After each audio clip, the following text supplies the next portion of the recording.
Вітаю, дарагая царква, усе наши гости, усе тыя, хто глядзяць нас онлайн и у запису. Меня зовут Данил, и я служитель царквы «Свет истины». Сегодня у нас будет длинный урывок. А як вы думаете, магчыма, каб по длинным урывку была короткая проповедь? Магчыма. Будем разом даведвацца. Думаю, што хвілін праз 25-40 стане ясна, магчыма гэта ці не.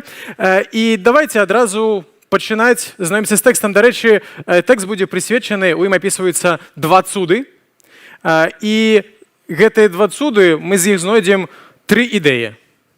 Адна ідэя будзе важная, адна ідэя будзе простая, і адна ідэя будзе цікавая. Ну, прынамсі, такая моя ацэнка. Паглядзім, наколькі ваша ацэнка будзе супадаць з маёй. Мы сёння будзем чытаць, мы працягваем разбіраць Евангелие паводле Лукі.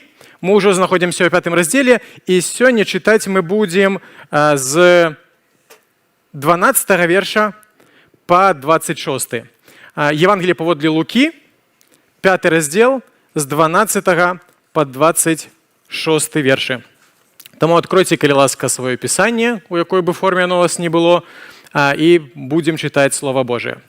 І сталася так, як Ісус быў у адным месцы, прыйшоў чалавек увесь у праказе. І, угледзеўшы Ісуса, упаў тварам уніз, молячы яго і кажучы: «Господи, калі хочаш, можаш мяне ачысціць». І ён працягнуў руку, дакрануўся да хворага і сказаў: «Хачу, ачысціся». Тады ж праказа сышла з яго. Ён прыказаў яму нікому не казаць, а пайсці паказацца святару і прынесці ахвяру за ачышчэнне сваё, як павелеў Маісей на сведчанне ім. Але тым болей разышлася чутка аб ім, і вялікае мноства народу сцякалася да яго, слухаць і аздаравіцца ў яго ад хворасцяў сваіх. Але ён адыходзіў у пустынныя месцы і маліўся. І сталася раз, як ён навучаў, і сядзелі тут фарысеі і настаўнікі закону, прыйшоўшы з усіх мястэчак Галілеі і Юдэі і Єрусаліму, і сіла Господава была дзеля аздараўлення іх. Вось нясуць людзі на пасцелі чалавека, што быў спаралізаваны, і хацелі ўнесці яго ў дом і палажыць перад Ісусам. І не знайшоўшы, дзе пранесці яго праз народ, улезлі наверх дому, і праз страху спусцілі яго з пасцелю на сярэдзіну перад Ісусам. І ён, бачачы веру іх, сказаў гэтаму чалавеку: «Адпускаюцца табе грахі твае». Кніжнікі і фарысеі пачалі разважаць, кажучы: «Хто ён такі, што блюзніць?» Ці па-руску багахульнічает. «Хто можа адпускаць грахі, акрамя аднаго Бога?» І Ісус, пазнаўшы думкі іх, сказаў ім у адказ: «Што вы думаеце ў сэрцах вашых? Што лягчэй сказаць: адпускаюцца табе грахі тваі, ці сказаць: устань і хадзі? Але каб вы ведалі, што Сын чалавечы мае ўладу на зямлі адпускаць грахі, сказаў ён спаралізаванаму: кажу табе, устань, возьми пасцель твою і ідзі ў дом твой». І той ураз жа устаў перад імі, узяў начыў ляжаў і пайшоў у дом свой, славячы Бога. І жах апанаваў усіх, і славілі Бога, і абнятыя страхам гаварылі: «Дзіўныя дзеі бачылі мы цяпер». Я думаю, што для многіх з нас гэты тэкст знаёмы. І са знаёмымі тэкстамі, па праўдзе, бывае цяжкавата, таму што ты бачыш там звычайна тыя думкі, пра якія чуў шмат разоў, і вось тут што адна гісторыя у нядзельнай школцы бывала сустракалася, а другая гісторыя, вось гэта драматычная, цэлы дом, здаецца, ламаюць, каб прынесці чалавека да Хрыста. Дык увогуле гэта такая, воскресна-школьская класіка. І скажу шчыра, калі я чытаў, пачаў рыхтавацца да проповедзі, у мяне ўзнікалі розныя ідэі, думкі, адразу пачалі выбудоўвацца канцэпцыі, і ўжо праглядаўся такі напрамак проповедзі, і раптам я зразумеў, што я не могу спыніцца і пастаянна перачытваю адзін тэкст, адзін урывак, адну фразу. І гэта 13 верш. Ён працягнуў руку, дакрануўся да яго. Я зразумеў, што нягледзячы на тое, што там прыгожыя, цікавыя біблійныя багаслоўскія канцэпцыі пра тое, як людзі ўспрымаюць ісціну, пра тое, наколькі Христос Господ, на тое, як ён клапоціцца пра людзей, я ўвесь час звяртаўся да вось гэтай, здаецца, простай, але вельмі незразумелай і нават крышачку абсурднай фразы. І ён працягнуў руку, дакрануўся да яго. Памятаеце, чым хварэў гэты чалавек, якога Ісус ацаляў у першай гісторыі? Праказа. Ведаеце, што гэта такое? Скуранае захворванне, якое заразнае, перадаецца праз мікробы. І ў старым запавеце Бог, калі даваў свайму народу правілы таго, як жыць, ён даваў вельмі шмат інфармацыі, у тым ліку і парады пра тое, як жыць добра, у плане маральным, але таксама і ў плане санітарна-гігіенічным. І таму былі пэўныя правілы, якія тлумачылі, як, напрыклад, не заразіцца небяспечнымі хваробамі. Як трымацца нейкіх практык, якія дапамагаюць абараніць ад хвароб, ад якіх можна абараніцца. І таму гэты чалавек пракажоны, калі яго дыягнаставалі, заўважалі, што ён хварэе, было відавочна, што гэта хвароба заразная, а яна ў рознай ступені прымае, у тым ліку на нейкім этапе адміраюць нервовыя канчаткі, і чалавек перастае адчуваць боль. А з-за таго, што чалавек перастае адчуваць боль, ён становіцца вельмі неасцярожным, і ён раніцца і не заўважае гэтага. Яму не балюча, ён можа хадзіць з адчыненай ранай вельмі доўга, туды можа трапляць інфекцыя, пачынацца працэсы заражэння, і ўрэшце рэшт гэта захворванне паражала скуру, потым паражала нервы чалавека, і потым вельмі часта гэтыя людзі згнівалі зажыва. І прафілактыка супраць гэтага была вельмі, па праўдзе, жорсткай. Стары запавет кажа, што такія людзі з такімі заразнымі захворваннямі павінны былі трымацца асобна, яны не павінны былі жыць са сваёй сям'ёй, яны павінны былі апранацца асобным чынам, яны павінны былі жыць выключна за гарадах, а калі яны былі вымушаны набліжацца да людзей па нейкіх неперадольных абставінах, яны мусілі крычаць «нячысты, нячысты, нячысты». Такім чынам, каб людзі нават не падыходзілі да іх, каб з аднаго боку абараніць іх здароўе, а з іншага боку не пашкодзіць рытуальнай чысціні. І мы глядзім, як Ісус плюе на адназначны загад старога запавету, рызыкуе рытуальнай нячыстасцю і робіць штосьці, што самае для мяне дзіўнае, абсалютна непатрэбнае. Патрэбна было Ісусу дакранацца да хворага, каб яго ацаліць. Мы ведаем прыклады, дзе Ісус ацаляў словам, і шчыра кажучы, большасць выпадкаў, па-мойму, ён ацаляў словам. Былі сітуацыі, здаецца, калі Ісус мог ацаляць дыстанцыйна, бывалі нават сітуацыі, калі іншыя дакраналіся да Ісуса, і ён ацаляў. Карацей, тэхнічных магчымасцяў ацаліць была проста процьма. Но, можа быць, і значыць, для ацалення дотыку чалавека да чалавека не было патрэбна. Можа быць, тады Ісус хацеў праявіць любоў да гэтага чалавека? Тэарэтычна можа быць, но я думаю, што гэта быў бы вялікі акт любові, калі б Ісус не збіраўся б ацаляць чалавека. У такім выпадку, канешне, увечары, калі чалавек бы асэнсоўваў свой дзень і думаў, за што падзякаваць Богу, то было б відавочна. Вот, добры чалавек праявіў да мяне клопат, дакрануўся да мяне, хаця гэта праблема, таму што мы ведаем, што ў індуізме былі людзі недатыкальныя. Дарэчы, як там правильно называецца па-індуіскі? Кшатрі? Хто памятае? У школе нас гэтаму вучылі. Вось, яны не былі кастай, але яны былі класам людзей, да якіх фізічна нельга было датыкнуцца. Гэта людзі, якіх не абдымалі дзесяцігоддзямі. Гэта людзі, якіх дзесяцігоддзямі не хлопалі па плечы, ім не паціскалі руку, да іх проста ніяк не дакраналіся. І таму дотык мог быць моцным сведчаннем, але пры ўмове, што на дотыку ўсё скончылася б. Але калі Ісус збіраецца праз секунду ацаліць гэтага чалавека, можна нічога, не трэба дакранацца. Все адно яркасць падзеі ацалення адназначна, па-першае, перабівае эфект ад дотыка, а па-другое, абясцэньвае гэты дотык. Таму што зараз гэты чалавек пойдзе, пакажацца святару, святар скажа яму, што ён чысты, так закон прадпісвае. І пасля гэтага ён зможа абняць не толькі Ісуса, якога ён мала ведаў. Ён зможа абняць увогуле усіх тых, па кім ён сумаваў, усіх сваіх блізкіх, дзяцей, сям'ю. Таму каштоўнасць гэтага дотыку нават у сацыяльным плане невялікая. Можа быць, Христос хацеў перадолець нейкія такія сацыяльныя абмежаванні, паказаць людзям, што да нет, заразныя захворванні гэта не страшна, но, здаецца, не было такога пасылу. І потым, дарэчы, цікава, што пазней, у сярэднія векі, праказа была вельмі страшнай хваробай. І на тэрыторыі Еўропы было каля 19 тысяч лепразорыяў. Каля такіх месцаў, ізаляваных месцаў, куды збіраліся захвораныя людзі, хворыя на праказу. А, дарэчы, ведаеце, што дапамагло перамагчы праказу? Абсолютно неважная информация, но настолько дивная, что не могу не поделиться. Черная чума. От черной чумы померло столько людей, что, по-перше, померли все, кто хворели на проказу, а по-другое, тыя прокаженные, якія былі, им не было як заражаться з людьми, тому что колькасць насельніцтва упала вельмі рэзка, і людзі пачалі менш перасекацца, і таму з 15 стагоддзя ў Еўропе гэта уже значна меншая праблема, чым была. Дык вось Ісус абсолютно незразумела, неразумна, але правакатыўна дакранаецца да пракажонага чалавека.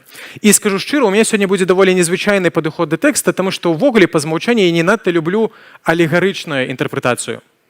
Гэта калі гаворыцца тое, што тэкст значыць не тое, што ён значыць, а ён значыць штосьці іншае, і там вялікая свабода інтэрпрэтацыі таго, што іншае ён значыць. Таму хочу сказаць, што перадусім гэта гісторыя пра ацаленне.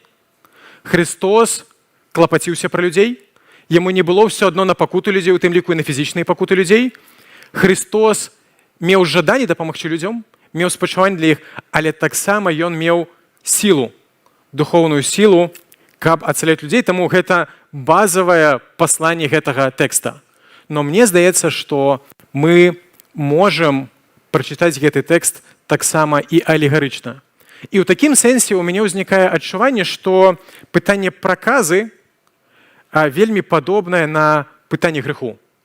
Таму што ў некаторым сэнсе гэта таксама як з-за праказы чалавек станавіўся аддзеленым ад грамадства і не было магчымасці ему вярнуцца ў грамадства, не вырашыўшы праблему праказы. І такім жа чынам у духоўным сэнсе грэх чалавека аддзяліў чалавека ад Бога, і стала немагчыма чалавеку вярнуцца да Бога, не вырашыўшы гэтую праблему.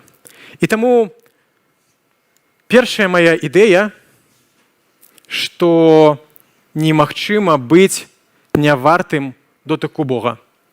Я ўпэўнены, што гэтае дзеянне адбылося не выпадкова, што Христос не проста дзесьці там ад неасцярожнасці, ад няхайнасці зачапіў нечыстага чалавека. Я ўпэўнены, па-першае, што Христос зрабіў гэта наўмысна, ведаючы, што ён робіць. Па-другое, гэта навіна яна прыйшла да нас праз некалькі фільтраў, таму што людзі, якія былі побач са Христом, звярнулі на гэту ўвагу. Яны звярнулі ўвагу на вось гэты дотык перад яркім цудам, яны звярнулі ўвагу і запомнілі яго. А потым быў яшчэ трэці фільтр, таму што калі Лука пісаў сваю дысертацыю па гісторыі, якую мы ведаем як Евангелие паводле Лукі, а па сутнасці ягонай Евангеліі гэта сапраўды навуковае гістарычнае даследаванне, дзе нават хто займаўся даследаваннямі, у яго нават першы раздзел апісвае яго метадалогію. Ён распавядае пра тое, што ён займаўся інтэрв'юаваннем, аналізаваў гісторыю і па размовах са сведкамі падзеяў рэканструяваў тое, што адбывалася. І ён шчыра піша гэта ў пачатку Евангелія, таму гэта кандыдацкая, можа быць, доктарская дысертацыя Лукі, і ён, адбіраючы ўсе факты, якімі з ім падзяліліся людзі, якія ведалі Хрыста, бачылі яго жыццё, палічыў гэты факт дастаткова важным, каб памясціць яго, знайсці месца ў сваёй гісторыі. І я думаю, што гэтым дотыкам Христос хацеў сказаць нам значна больш, чым ён казаў у той сітуацыі гэтаму пракажонаму. Я ўпэўнены, што гэта алегарычнае пасланне Ісуса пра тое, што мы не можам быць занадта нечыстымі, каб ён дакрануўся да нас. Я думаю, што гэта пасланне вельмі важнае для людзей, якія яшчэ не ведаюць Хрыста, і якія, магчыма, думаюць пра тое, што Христос крут, пытанняў няма. У мяне ёсць праблема грэха. І перш чым прыходзіць да Христа, мне трэба вырашыць праблему грэха, таму што, дзе Христос, дзе я? Не. Калі вы думаеце так, гэта, напэўна, у некаторым сэнсе добра, таму што у вас ёсць сумленне, якое паказвае вам вашы праблемы, але таксама у гэтым ёсць месца д'яблу, таму што другая частка ўраўнення неправільная. Нельга стаць дастаткова добрым, каб прыйсці да Христа, і нельга быць занадта нядобрым, каб зрабіць гэты першы крок, каб адчуць гэты ацаляльны дотык Христа на сваім жыцці, на сваёй душы. Таму, што б вы ні зрабілі, як бы вы не накасячылі, як бы вы себе не адчувалі, але калі вы прыходзіце са шчырым раскаяннем да Христа, зразумеем, што толькі Ён можа выправіць вашу сітуацыю і дапамагчы вам у вашых абставінах, гэтага дастаткова. Але па праўдзе, я думаю, што большасць з нас людзі царкоўныя.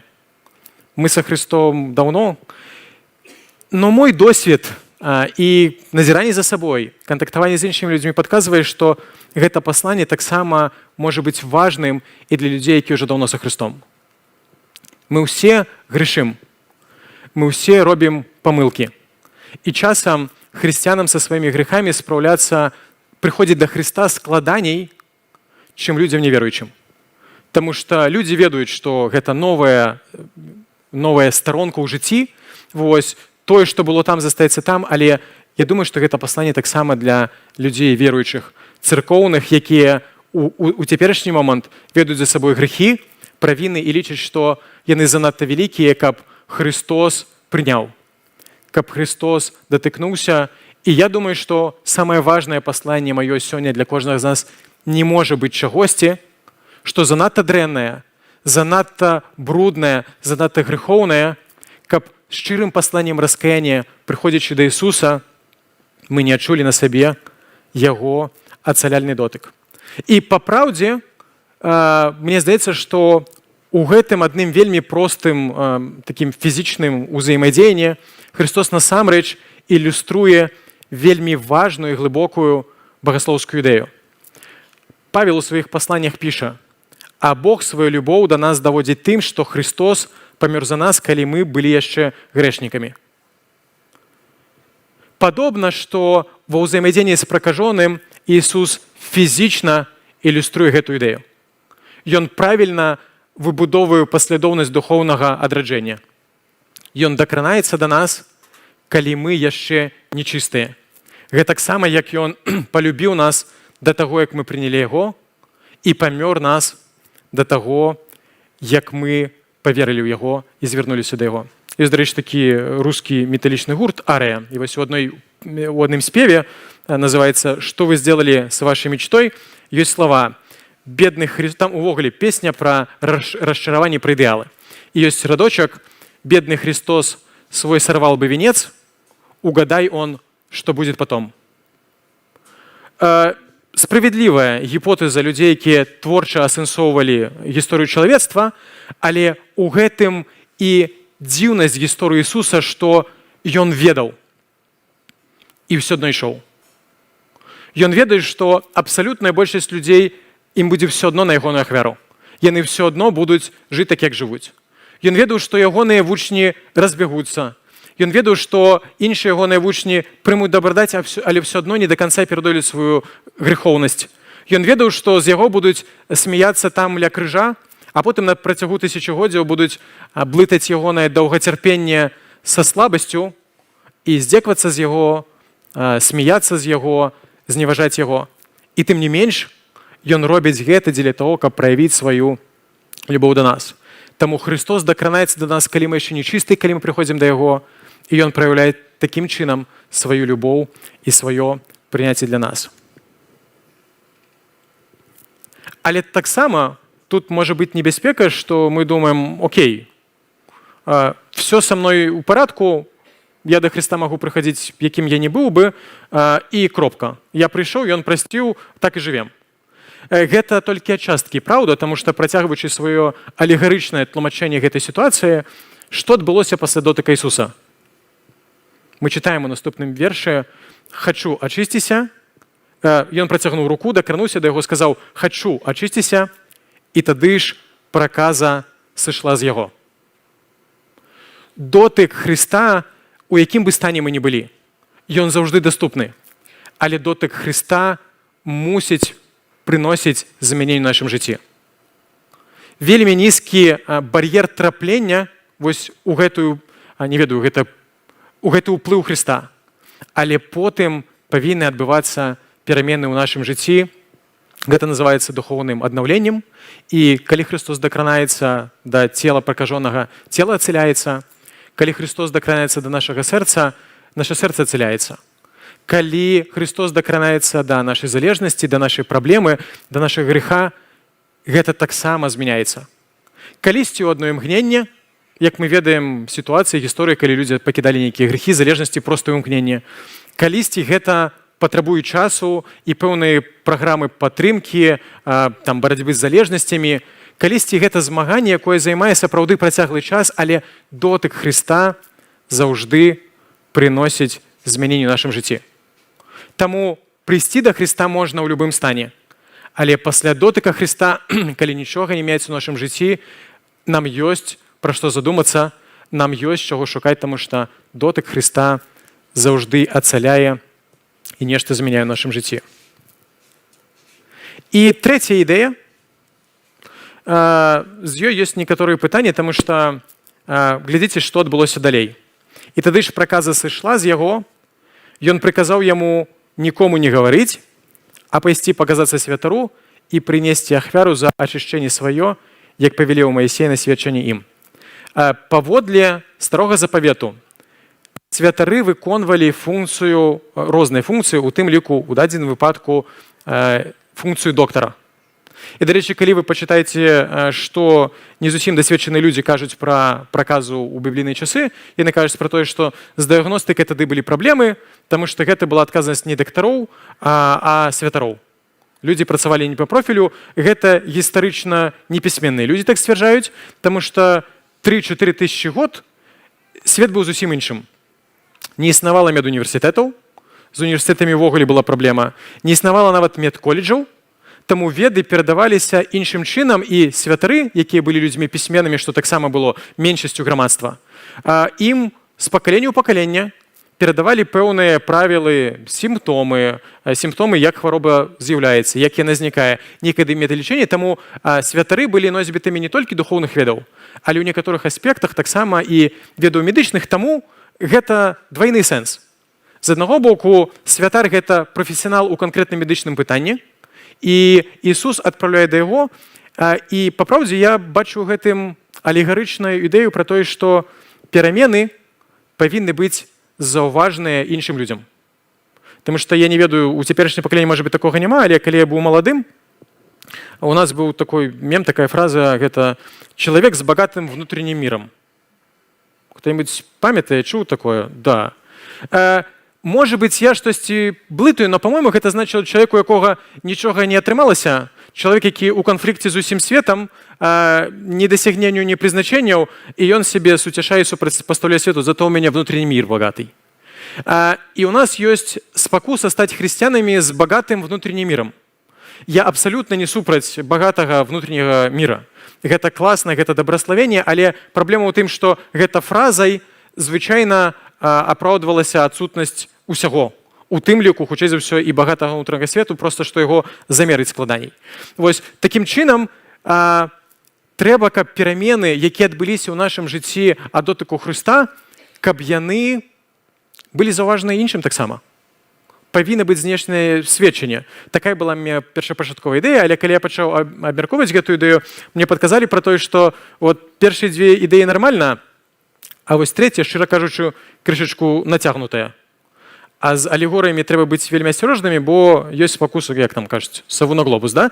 Вось, і з алегорыямі трэба кантраляваць сябе, таму трэці мой тэзіс будзе базавацца не на гэтай гісторыі і называцца крыху па-іншаму. Ён будзе называцца «Важнасць сведчання змененага жыцця». І мы чытаем, зараз мы пераскокваем на другую гісторыю, дзе Ісус ацаляе паралізаванага, і прачытаем адтуль урывак. Ён, бачачы веру, і сказаў чалавеку гэтаму паралізаванаму: «Адпускаюцца табе грахі твае».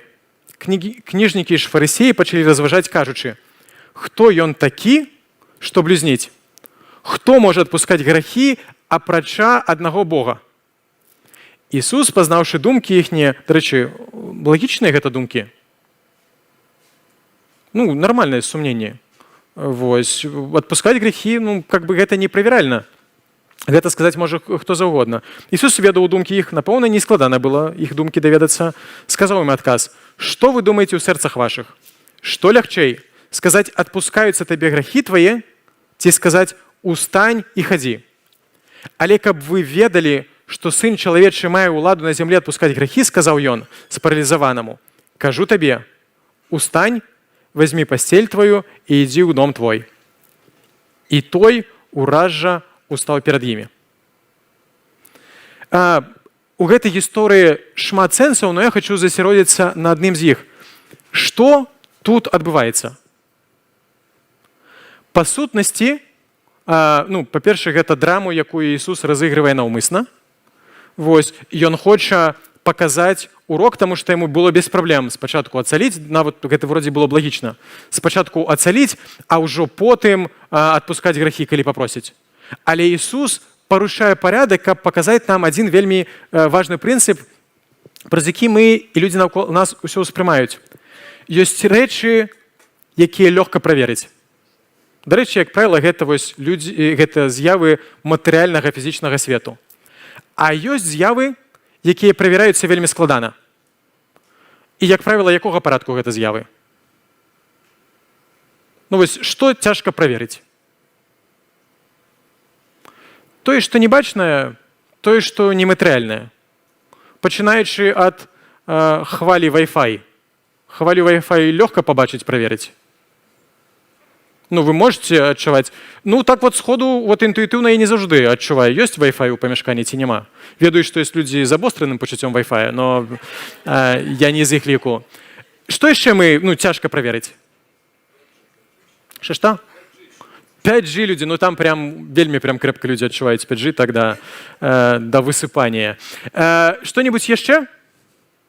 Па сутнасці, ўсё, што нематэрыяльнае, што нельга памацаць, не ўсё, цяжка праверыць. І праблема ў тым, што духоўны свет уваходзіць у гэтую катэгорыю таго, што праверыць цяжка. Веру цяжка памацаць, унутраную перамену, багаты ўнутраны свет, багаты духоўны свет. І падобна, што тут Ісус даносіць вельмі важны прынцып, які нават калі мы не агучваем, свет мы ўспрымаем все адно так. Неправяральнае пацвярджаецца правяральным. Зразумела ідэя? Ёсць рэчы і з'явы, якія праверыць проста. І яны вельмі часта звязаны з рэчамі, якія праверыць складана ці амаль што немагчыма.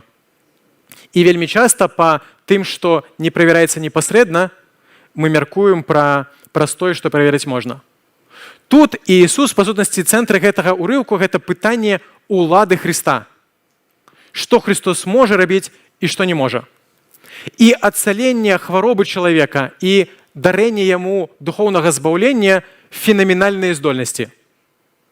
Але адно з іх выбітнае. Тое, чаго не бывае ў нармалёвай практыцы, тое, што бывае суперрэдка, настолькі рэдка, што амаль што ніколі. Толькі адно з гэтага правяраецца, а другое не правяраецца. І Ісус кажа людзям пра тое, што я прэтэндую на ўладу, якая не правяраецца, адпускаю грехі, і вы сумнейцеся, і гэта нармальна. Так вось зараз я прэтэндую на ўладу звышнатуральную у тым, што можна праверыць. І калі акажацца, што ёсць адна ўлада, гэта будзе ускосным доказам таго, што і першую ўладу я маю. І як вы думаеце, гэта была фішачка толькі фарысеяў і настаўнікаў закона, ці, в прынцыпе, мы ўсе плюс-мінус так мыслім? Я думаю, што Христос проста сфармуляваў тое, як мы думаем. Напэўна, так мы былі створаны Богам. І праблема ў тым, што ў свеце пасля грэхападзення гэта сувязь паміж духоўным, нябачным, не надта правяральным і фізічным бачным, лягчэй правяральным, яна была шмат у чым пашкоджаная, але людзі мяркуюць пра нас, пра нашу веру, праз тое, што яны бачаць, і гэта нармальна. Христос не абвяргае гэта. Ён выкарыстоўвае гэта. І ў гэтым кантэксце у мяне таксама будзе два пасланні. Па-першае, для людзей, якія яшчэ не ведаюць Хрыста, якія ў гэтым працэсе пошуку. Яны адчуваюць нешта ў духоўнай істине пра Хрыста і пры гэтым адчуваюць, што не правяраецца до конца. Ніколі не прыйдзе моманту, калі вы зможаце матэматычна даказаць, што Бог існуе, што Христос памёр за ваши грехі, што вы грешнікі, што вы збаўленыя. Гэта немагчыма, таму што гэта не з той часткі свету пытанне. Але што вы можете знайсці, напэўна, як шчыра інтэлектуальна падыходзіць да гэтага пытання, гэта трэба знаходзіць намёкі і ускоснае пацверджанне гэтаму.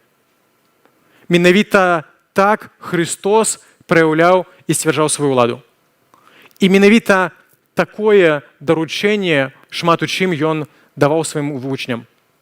Ён казаў ім пра тое, што мы павінны сведчыць словам, казаць неправяральныя словы, але што нашы неправяральныя словы павінны падцвярджацца нейкімі правяральнымі фактамі. І якія гэта могуць быць факты? Па-першае, гэта цуды, пра якія мы казалі. У нас неяк апошнім часам пайшла мода кожнаму прапаведніку выказвацца, што ён думае пра цуды і духі, то падтрымаю гэту традыцыю. Я ўпэўнены, што Бог, які ацаляў людзей раней, не згубіў гэтай здольнасці сёння. Мне здаецца, што Бог нязменны і свет пасля грэхападзення таксама сутыкаецца плюс-мінус тымі ж самымі праблемамі. Но я думаю, што з нашай практыкай ёсць праблемы. І што насамрэч тут мы падзяляемся на тых, хто вельмі шмат кажа пра цуды. Пры гэтым рэальных цудоў маючы вельмі не шмат. І ёсць тых, хто саромеецца цудоў. І нават я ведаю у нашай традыцыі, нават калі Господ праз некага з братоў рабіў цуды, то адрозненне ад іншых традыцыяў, дзе часам крычаць нават пра даволі сумнеўныя цуды, то ў нашай традыцыі нават рэальны цуд лічыцца хутчэй нагодай штосьці прыхаваць і не афішаваць, чым неяк падцведчваць. Таму факт у тым, што я веру, што Бог дзейнічае. Больш за тое, я бачу, як Бог змяняе фізічную рэчаіснасць. У плане здароўя не толькі. Праблема ў тым, што гэта адбываецца не так часта, як пра гэта мы часам кажам, і, дарэчы, яшчэ цікавы прынцып з папярэдняга, што Ісус не баяўся верыфікацыі сваіх цудоў. Калі Ісус адцаліў чалавека ад праказы, то чалавек кампетэнтны выносіць меркаванне пра гэта, вынес меркаванне пра тое, што сапраўды хворы на праказу стаў здаровым. І мне здаецца, што, на жаль, вельмі часта мы так імкнемся да цудаў, што лічым, і пры гэтым, відаць, недастаткова давяраем Бога, што лічым, што без нашай дапамогі, без нашай спробы неяк зрэзаць вуглы, Бог ужо нічога не зможа, таму вельмі часта за цуды выстаўляецца неправільна пастаўлены дыягназ. Нейкія станы, якія не пацвярджаюцца рэальным фізічным становішчам, але гэта іншая тэма. Бог жывы, дзейсны і можа рабіць цуды сёння, хаця робіць гэта не надта часта, але ўсё адно робіць. Але ёсць яшчэ адна сфера, якая, думаю, што працуе сёння куды універсальней, куды дакладней і куды стабільней. Што павінна быць праяўленнем таго, што Христос датыкнуўся да нашых жыцці? Што Пісанне пра гэта кажа? Пісанне кажа пра тое, што наша асоба павінна змяняцца, што наш унутраны чалавек павінен змяняцца і што гэта павінна быць сведчаннем знешняму свету. Пра гэта ясна гаворыцца ў некаторых тэкстах, напрыклад, у Мацфея 5:16 Христос кажа: «Гэтак няхай святло вашае свеціць перад людзьмі, каб яны бачылі вашыя добрыя ўчынкі і славілі Айца вашага, які ў небе». Ісус сам кажа пра тое, што то дабро, якое мы робім людзям, можа быць сведчаннем таго, што наш Бог жывы і магутны. У Яна: «Па гэтым пазнаюць усе, што вы мае вучні, калі будзеце мець любоў адзін да аднаго». І мець любоў – гэта, відаць, не супернатуральнае становішча для людзей. І таму, калі ў жыцці людзей, якія прыйшлі да Хрыста, пачынае адбывацца штосьці, чаго па змаўчанні можа не быць, гэта добрае сведчанне для навакольнага свету. І вось, дарэчы, фестываль надзеі вельмі складаны праект, вельмі незразумелы праект. Але адназначнае дабраславенне, якое ўжо адбываецца, гэта тое, што хрысціяне пачынаюць яднацца, таму што яшчэ побач Ісус кажа пра тое, што па тым даецца, што вы мае мучні, таксама калі будзеце адзіныя, калі будзеце захоўваць адзінства, не гледзячы на нейкую разнастайнасць, на разныя формы, розныя падыходы, калі мы можам засяродзіцца не на тым, хто за каго разумнейшы, не тое, хто каму больш падабаецца, а на тым, што мы ўсе любім Хрыста, мы служым Яму, і мы не мераемся тым, хто лепей. Мы ў скорасці прыходзім да Хрыста і рухаемся наперад ягонай дабрадаццю. Таксама ў Тіту, ён кажа, ён заклікае Тіта Павел, але з'яўляючы всякую добрую вернасць, каб ува ўсім аздаблялі вучэнне збаўцы нашага Бога. Павел кажа пра тое, што такім чынам мы надаем сілу Божьему пасланню. Таму што, вяртаючыся да гэтай ідэі Хрыста, людзі правяраюць неправяральнае, наша вербальнае сведчанне, слова Евангелія правяральным. Гэта нашым зменным жыццём, і калі мы кажам пра тое, што Христос мае сілу змяняць жыцці, то людзі не могуць разабрацца з тым, наколькі само па сабе Слова Божие моцнае. Яны глядзяць на нас, шукаюць у нас змененае жыццё, і гэта тое, што правяраецца. Калі яны бачуць, што Божие пасланне праходзіць гэту праверку ў нашым жыцці, для іх гэта сур'ёзны аргумент прымаць вырашэнне на карысць Бога, на карысць ягонай ісціны. Вось і ўсё. Зразумела, якая ідэя была важная, якая простая, а якая, для мяне цікавая. Якая была ідэя важная? Самая важная. Тое, што все важнае, но чамусьці ў мяне такое суб'ектыўнае адчуванне, што для нас асабліва важнае гэта пасланне, што мы можам набліжацца да Хрыста у любым базавым стане. Другая ідэя, якая, мне здаецца, даволі простая, тое, што пасля дотыку Хрыста у нашым жыцці павінны адбыцца змяненні. І ідэя такая цікавая, інтэлектуальна крышачку завернутая, гэта важнасць сведчання змененага жыцця, таму што праз гэта людзі могуць правяраць, ці праўдзівыя, ці ісцінныя тыя словы, якія мы агучваем, якія казаў Христос і якія павінны змяніць гэты свет. І зараз я прапаную нам 40 секунд малітоўнага разважання, таму што важна кожнаму з нас прыняць, што Бог хоча змяніць гэтым словам канкрэтна ў тваім жыцці. І давайце 40 секунд на малітоўную развагу, а потым скончым малітвай.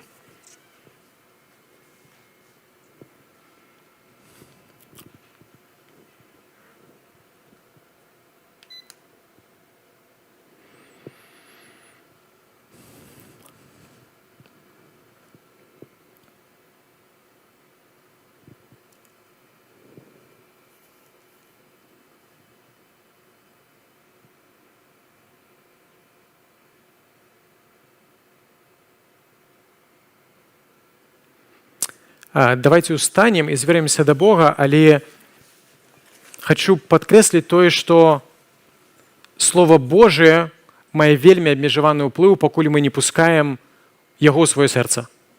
І таму мой заклік да кожнага з нас, каб мы не сыходзілі з гэтага месца, не прыняўшы і не вырашыўшы, дзе гэтае месца Божага паслання ў нашым жыцці. Ці то вы на шляху да Господа, магчыма, гэта момант прыняць вам вырашэнне, прымірыцца Христом, падысці да Яго і сказаць: дакрыніся да майго параненага сэрца, да майго параненага цела, да маёй параненай душы. І калі мы ўжо даўно ў царкве, гэта таксама магчымасць абнавіцца, таму што, магчыма, паміж намі і Богам ужо выбудаваны нейкі мур, які не дазваляе нам памятаць, што Ён побач, што Ён прымае нас і што Яго заўжды ёсць ацеляльны дотык для нашага жыцця. Вялікі Бог, я дзякую Табе за Твоё пасланне, за Твоё пасланне любові, прыняцця, прабачэння, прымірэння, Господ, і за тое, што Ты тут стаіш адкрыты перад кожным з нас. І што адзінае, што Табе патрэбна для пачатку адносінаў з намі, для пачатку Твае аднаўляючай працы ў нас, гэта проста, каб мы падышлі да Цябе і сказалі: Христос, вось я, ачысці мяне, калі ласка. І што Ты абавязкова пабачыш нашу шчырасць, дакранешся да нас і пралеш Твою дабрадаць, пачнеш Тваё выкупленне ў нашым жыцці, Господ, і што будуць перамены, у розных фарматах, у розныя па хуткасці, Господ, але ты будзеш рабіць твою працу ў нашым сэрцы. Вось, я дзякую, Господ, табе за гэта, за перамену, якую ты робіш. І я прашу, дай нам быць царквой, якая сапраўды добрае сведчанне, такое правіральнае сведчанне пра твае неправіральныя ісціны. Я прашу, Господ, дай нам кожнаму перажыць твой дотык аднаўляльны, перажыць твае перамены ў жыцці, Господ, і каб мы былі класным сведчаннем таго, што ты зрабіў для гэтага свету, што ты зрабіў для нас, і дай нам пабачыць твоё абуджэнне на нашай зямле, сярод нашых блізкіх, Господ, сярод тых людзей, за каго мы перад табой несем адказнасць. Вялікая слава табе, Господ, што ў гэтым мы не адны, што ты любіш нас, што ты натхняеш нас, што ты прабачаеш, што ты пакрываеш нас твою дабрадаццю, і дай нам, калі ласка, жыць у гэтым кожны дзень нашага жыцця. Амінь.